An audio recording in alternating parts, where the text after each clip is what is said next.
What's going on, guys? Welcome to Everything Always. My name's Michael Roman. Now, in case you missed it, there was a live rewatch party for Avengers Endgame with the Russos last night, in which there were a ton of reveals, both for the movie itself and some new behind-the-scenes stuff, and for the directors who, quote, might have to do this, referring to coming back to the MCU to direct another film. However, none of them were as big as the reveal yesterday, and from an unknown source, but officially on the Marvel production team, who teased a huge crossover event involving Margneto and none other more importantly than Dr. Doom. We're going to talk about what happened and then a follow-up source and industry insider Jeremy Conrad backing that up with a full breakdown for what's coming as far as Ultimatum, Margneto, and Dr. Doom now pulling the strings in the upcoming phases of the MCU. We're going to break it all down, but first, if you could, grab the subscribe button. We're giving away 2 PlayStation 4 Pros, as well as a whole slew of other Marvel-related stuff, including a limited edition Infinity Saga box set. If you want to be entered to win, all you have to do, hit the subscribe button,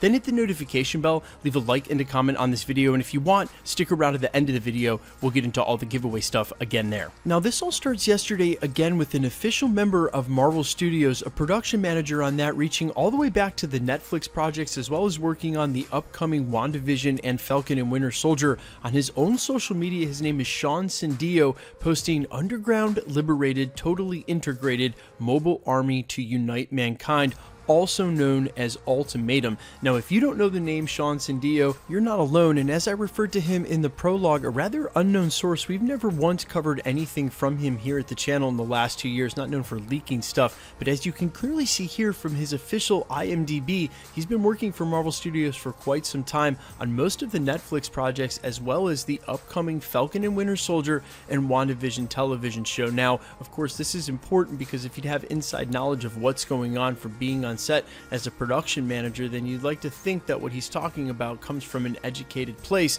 and that seemed to be reiterated and corroborated later in the day by industry insider Jeremy Conrad over at MCU Cosmic. We'll go ahead and shoot a link down below in the description over to his editorial covering all of the finer points of Marvel Studios and an upcoming production for the Ultimatum storyline, and more importantly, how this leads to Dr. Doom's beginning to pull the strings behind the scenes in the Marvel Cinematic Universe. Now, to be very clear and specific here, as I bet this detail is going to get screwed up in a couple places that are going to report this news today, the team Ultimatum is very different from the storyline Ultimatum. Although both were seemingly confirmed on the same day, it doesn't mean one doesn't have something to do with the other, but the team Ultimatum has been rumored for the Falcon and Winter Soldier TV show, again, that Cindio is working on. The storyline of Ultimatum is something altogether that really stars Margneto in a way that sees him go insane after the death of Scarlet Witch, something we also know has been heavily rumored for the upcoming phases, but more importantly features Dr. Doom in the beginning of all this. And yeah, you definitely saw Mjolnir down there to his side. Listen, the Ultimatum run that happened in the late 2000s is absolutely insane, and there are a lot of elements of the story that seem like they've already been set up in the Marvel Cinematic Universe. However,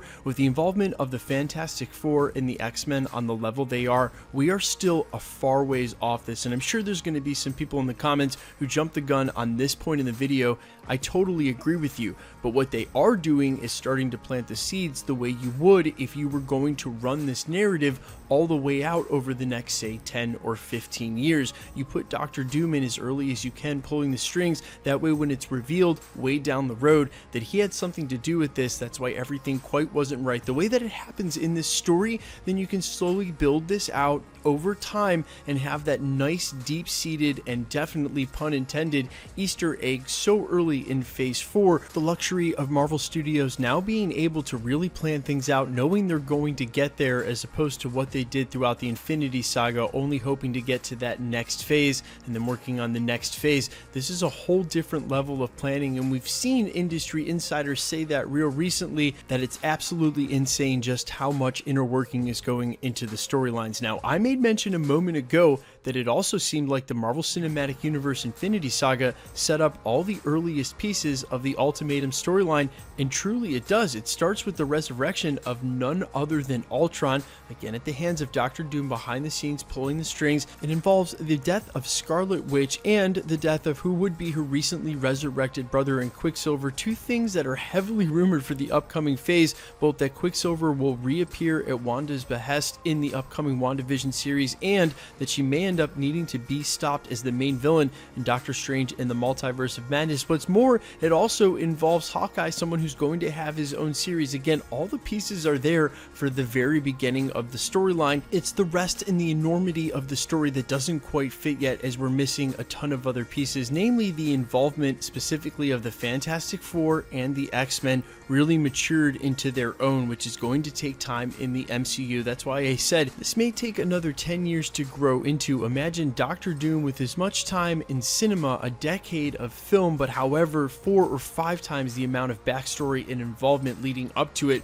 making it all that more epic. There's also the involvement again of Magneto, who needs this prominent starring role, lifting Mjolnir, killing Professor X, who hasn't even made it into the MCU, killing of a character like Professor X, who's yet to make his re-debut in the MCU, and on the X-Men side may not show up for another 4 or 5 years. Means certainly if they're going to play out elements of this storyline, like Magneto killing him, then they're going to take years and years to get there, but that's what we have to look forward to now in the MCU. There's not this wait and see if they're going to be able to do a crossover. They've done it once. The expectation of this sort of level of crossover is there. Now they can really take their time and start to plan, and we will see parts of other storylines all start to work together, again mirroring what these industry insiders have said, so that they can lead to things like Ultimatum. But just because this doesn't happen in the next series of movies, just because we don't see the X-Men and the Fantastic Four and Doctor Doom and all of this happen in the next 4 or 5 years, doesn't mean it isn't coming. Think about it. We've talked about Secret Wars Battleworld as possibly the next big crossover. That would involve Doctor Doom as the central big bad,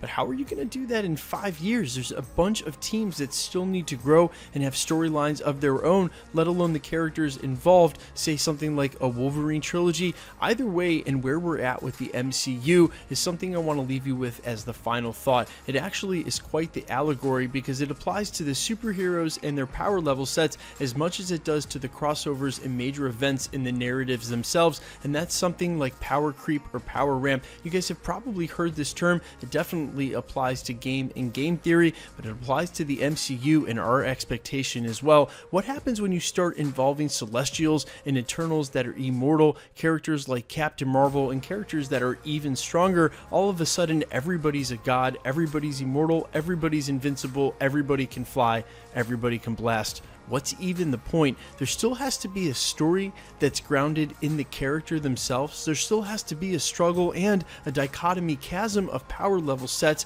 of people who need to work together. That's what the Avengers was always about. That's what all of the teams will need to be about going forward. The X-Men and the Fantastic Four are not exempt for that. And then taking a step back and thinking about the Marvel Cinematic Universe on a macro level. Of course, when we watch Avengers Endgame, there's going to be this want for some sort of major crossover to happen immediately and as fast as possible, but you don't get something that means as much as Avengers Endgame did unless you take your time to work on the characters and the relationships that are involved with that crossover, and you can't rush it. Marvel Studios not only has a roadmap now, a blueprint to follow, something that has been successful, but they have all the time in the world to work on the next one, and you should believe they're not going to rush that. That's not a negative though. We still have a ton of awesome stories between then and now, and some amazing things right around the corner in Marvel Phase 4 whenever things get back to normal and they start releasing those films next year. Guys, let me know what you have to say in the comments about all of this, all of your thoughts about what I just recently brought up in Power Ramp with both the characters and the storylines,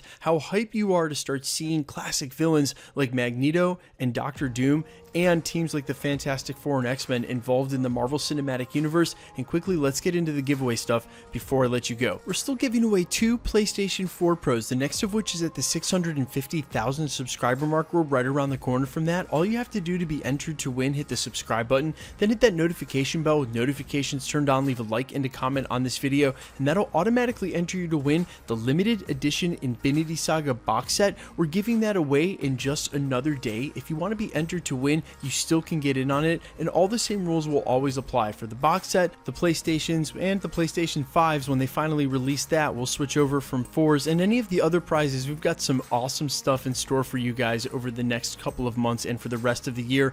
All the same rules will always apply. Hit the sub button, notification bell with notifications turned on so you can keep up with what's going on. Leave a like and a comment on this video, and because it's truly random, the more videos you like and comment on, the better chance you have of winning. My name's Michael Roman. This is Everything Always, guys. Thanks so much for checking out the channel, and stick around. We'll be posting again real soon.